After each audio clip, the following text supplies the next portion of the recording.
ನಮಸ್ಕಾರ. ನಾವು ಇವತ್ತು ನೆಲಮಂಗಲ ತಾಲೂಕಿನ ಜಕ್ಕನಹಳ್ಳಿ ಗ್ರಾಮದ ಮುನ್ರಾಜ್ ಅವರ ಮಾವಿನ ತೋಟದಲ್ಲಿದ್ದೀವಿ.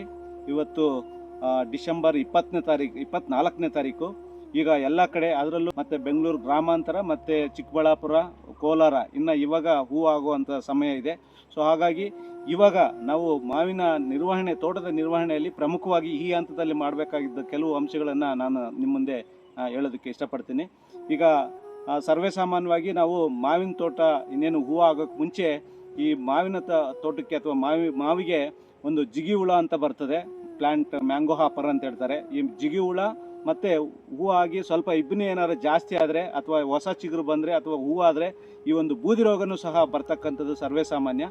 ಸೊ ಹಾಗಾಗಿ ಇದನ್ನು ಮುಂಜಾಗೃತಿಯಾಗಿ ಹೂವು ಆಗೋಕ್ಕೆ ಮುಂಚೆ, ಈಗ ಏನು ಹೂವು ಆಗೋದು ಇನ್ನೇನು ವಾರ 15 ದಿವಸದಲ್ಲಿ ಹೂವು ಆಗ್ತದೆ ಅಂದರೆ ಅಥವಾ ಒಂದು ತಿಂಗಳಲ್ಲಿ ಹೂವು ಆಗ್ತದೆ ಅಂದರೆ ಇದಕ್ಕೆ ಮುಂಚೆ ಮುಂಜಾಗೃತಿಯಾಗಿ ನಾವು ಕೆಲವು ಸಿಂಪರಣೆಗಳನ್ನು ತಗೊಳ್ಬೇಕಾಗುತ್ತೆ. ಅದರಲ್ಲೂ ಪ್ರಮುಖವಾಗಿ ನಮಗೆ ಈ ಒಂದು ನೀರಿನಲ್ಲಿ ಕರಗುವ ಗಂಧಕ ಅಂತ ಸಿಗ್ತದೆ, ಅದು ವೆಟಬಲ್ ಸಲ್ಫರ್ ಅಂತಾರೆ. ಅದನ್ನು ಪ್ರತಿ ಲೀಟ್ರಿಗೆ 3 ಗ್ರಾಮ್ನಂತೆ.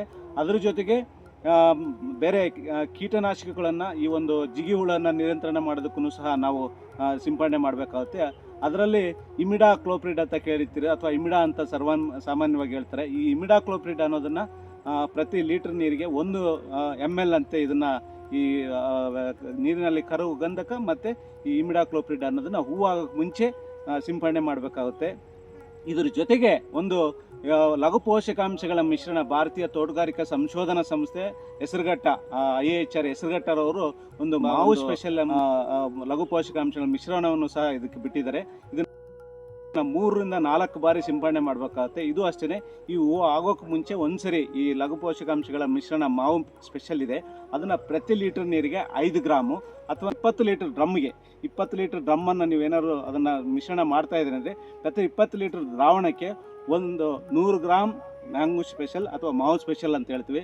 ಮಾವು ಸ್ಪೆಷಲ್ ಜೊತೆಗೆ 1 ನಿಂಬೆಹಣ್ಣಿನ ರಸವನ್ನು ಇಡಬೇಕು ಪ್ರತಿ 20 ಲೀಟರ್ ನೀರಿಗೆ. ಮತ್ತು ಒಂದು ರೂಪಾಯಿ ನಾವು ಸಾಮಾನ್ಯವಾಗಿ ಮಾರ್ಕೆಟಲ್ಲಿ 1 ರೂಪಾಯಿ ಶಾಂಪೂ ಪಾಕೆಟ್ ಸಿಗ್ತದೆ, ಅದು ಸ್ಯಾಚೆಟ್ ಸಿಗ್ತದೆ. ಆ ಸ್ಯಾಚೆಟ್ನ ದ್ರಾವಣವನ್ನು ಆ ಒಂದು ಇದಕ್ಕೆ 20 ಲೀಟರ್ಗೆ ಸೇರಿಸ್ಬೇಕು ಅಂತ ಹೇಳಿದ್ರೆ, ಈ ಲಘು ಪೋಷಕಾಂಶಗಳು ನಿಂಬೆಹಣ್ಣಿನ ರಸವನ್ನು ಹಿಂಡಿದಾಗ ಬೇಗ ಅವು ಲವಣಗಳು ಕರಗಿ ನಾವು ಎಲೆಗಳ ಮೇಲೆ ಸಿಂಪರಣೆ ಮಾಡಿದಾಗ ಬೇಗ ಹೀರ್ಕೊಳ್ಳೋದಕ್ಕೆ ಅನುಕೂಲ ಮಾಡ್ತವೆ.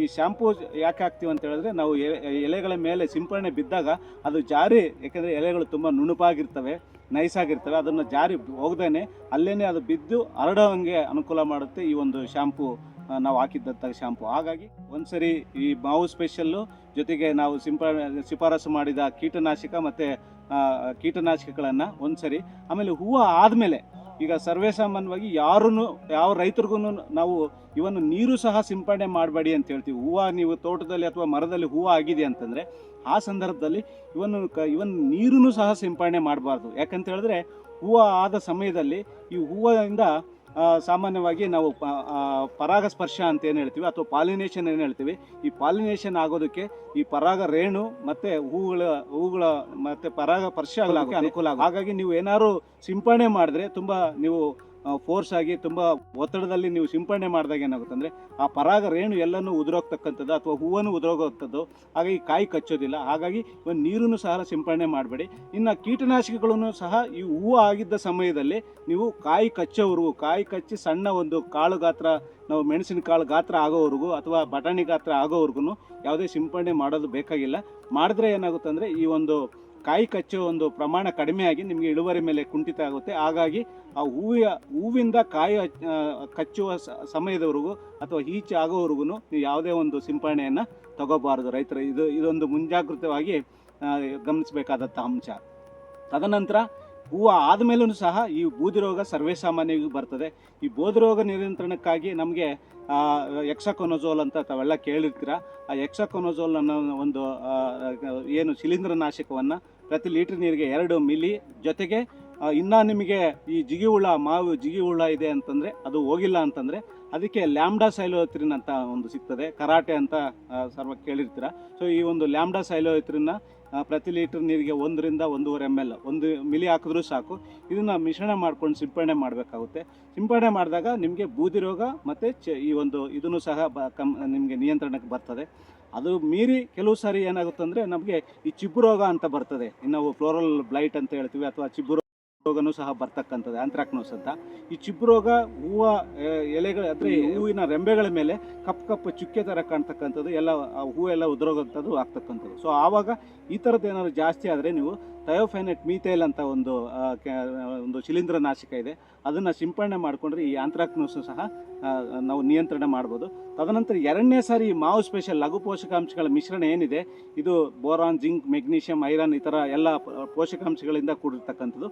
ಇದನ್ನು ಎರಡನೇ ಸಾರಿ ನೀವು ಇನ್ನೇನು ಹೂವು ಆಗಿ ಈಚಾಗಿ ಸಣ್ಣ ಒಂದು ಬಟಾಣಿ ಗಾತ್ರ ಅಥವಾ ಬಟಾಣಿಗಿಂತ ಸ್ವಲ್ಪ ದಪ್ಪ ಗಾತ್ರ ಆದಾಗ ನೀವು ಒಂದು ಸಿಂಪರಣೆ, ನೆಕ್ಸ್ಟು ಮೂರನೇದು ನೀವು ಗೋಲಿ ಗಾತ್ರದಲ್ಲಿ, ನಾಲ್ಕನೇದು ನಿಂಬೆ ಗಾತ್ರದಲ್ಲಿ ಈ ಒಂದು ಲಘು ಪೋಷಕಾಂಶಗಳನ್ನು ಮಿಶ್ರಣವನ್ನು ನೀವು ಸಿಂಪರಣೆ ಮಾಡಿದ್ರೆ ತುಂಬ ಚೆನ್ನಾಗಿ ಕಾಯಿ ಏನು ಕ್ವಾಲಿಟಿ ಉತ್ತಮವಾದ ಗುಣಮಟ್ಟವಾದ ಫಸಲು, ಅದರಲ್ಲೂ ಕಾಯಿಗಳು ತುಂಬ ಶೈನಿಂಗ್ ಇರ್ತವೆ ಮತ್ತು ಯೂನಿಫಾರ್ಮಾಗಿ ಸೈಜ್ ಬರ್ತವೆ ಮತ್ತು ಹಣ್ಣಾದಾಗ ಒಂದೇ ಥರವಾಗಿ ನಿಮಗೆ ಕಲರ್ ಬರ್ತಕ್ಕಂಥದ್ದು ಅಥವಾ ಹಣ್ಣಾಗೋವಂಥದ್ದು ಅನುಕೂಲ ಆಗ್ತಕ್ಕಂಥದ್ದು. ಸೊ ಹಾಗಾಗಿ ಇದನ್ನು ಮಾಡಬೇಕಾಗುತ್ತೆ. ಮತ್ತು ಜಿಗಿ ಹುಳ ಬೇರೆ ಹಂತದಲ್ಲಿ ಬೇರೆ ಕೀಟ ರೋಗನೂ ಸಹ ಬರ್ತವೆ. ಇನ್ನು ಊಜಿ ಬರ್ತಕ್ಕಂಥದ್ದು ಸಾಮಾನ್ಯ ಕೇಳಿರ್ತೀರ, ಮಾವಿನ ಹಣ್ಣು ನೀವು ಕೊಯ್ದಾಗ ಸಣ್ಣ ಸಣ್ಣ ಹುಳ, ಬಿಳಿ ಹುಳ ಇರ್ತವೆ. ಅದು ಇನ್ನು ಮುಂದಿನ ದಿನಗಳಲ್ಲಿ ಅದು ನೀವು ಕಾಯಿ ಬಲಿಯೋ ಸಮಯದಲ್ಲಿ ಅವು ಈ ಒಂದು ಜಿಗಿ ಇದೇನು ಮಾವಿನ ಒಂದು ಊಜಿ ಬಂದ್ಬಿಟ್ಟು ಮೊಟ್ಟೆ ಕಾಯಿ ಮೇಲೆ ಇಟ್ಟು ಆ ಮೊಟ್ಟೆ ಹುಳ ಆಗಿ ಆ ಹುಳ ಕಾಯಿಯಲ್ಲಿ ತಿರುಳನ್ನು ತಿಂದು ಇರ್ತಕ್ಕಂಥದ್ದು.